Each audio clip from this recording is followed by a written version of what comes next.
Return of the Killer Cat, Chapter 5. Genius. He went in the garage, fetched out a length of tow rope, and came back under my tree. Climbing on the stool, he tossed one end of the rope over my branch. "Right," he said grimly. "Slipknot." I yowled. Was he planning to hang me? I don't often wish I could talk, but I admit that at that moment I wished I could rush back to the other side and drop a suggestion to Melanie. "Hey, sugar, give over praying for something soft and cuddly and phone the cops. The vicar is trying to kill me." He muttered his way through the slipknot, round and through, then round and through again. I kept up the yowling. He tugged the knot tight, then pulled on the rope. I dug in with my claws. The branch came down, but not quite far enough for him to reach me. He tried again. This time he managed to pull the branch a little further down. I nearly fell, but I still wasn't quite far enough.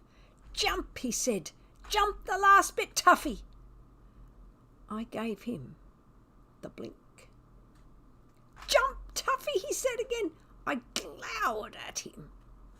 If you had taken a rolling pin to my eyes and flattened them, they couldn't have gotten any slittier. The look I gave him could have crawled through a closed Venetian blind. "Chicken," he said. Okay. So I spat at him. "What are you going to do? Throw a woolly at me?"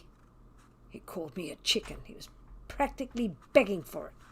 He said as good as spit in my eye, "Tuffy," so I did.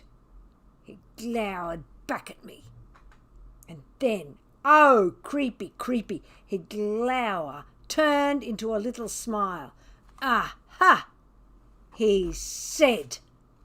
"I'll tell you something.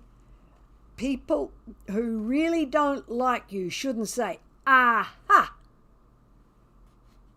It makes those who know they aren't liked very nervous, especially if they're stuck up trees." "Aha," he said again, and hurried back to the garage. The next thing I knew, he was backing the car out. For one horrid, fur-shivering moment, I thought he was planning on knocking my tree down. But then he stopped, put on the brake, and got out again. He stood at the back end of the car and knotted the other end of the rope round the bumper. "Right," he said, admiring his handiwork. "I think that's so strong it'll pull the branch down low enough." I stopped my pitiful yowling. I suddenly had hopes of getting down before I died of old age in that tree. If I am honest, I thought he'd hit upon a brilliant idea to rescue me. I thought the man was a genius. I was impressed.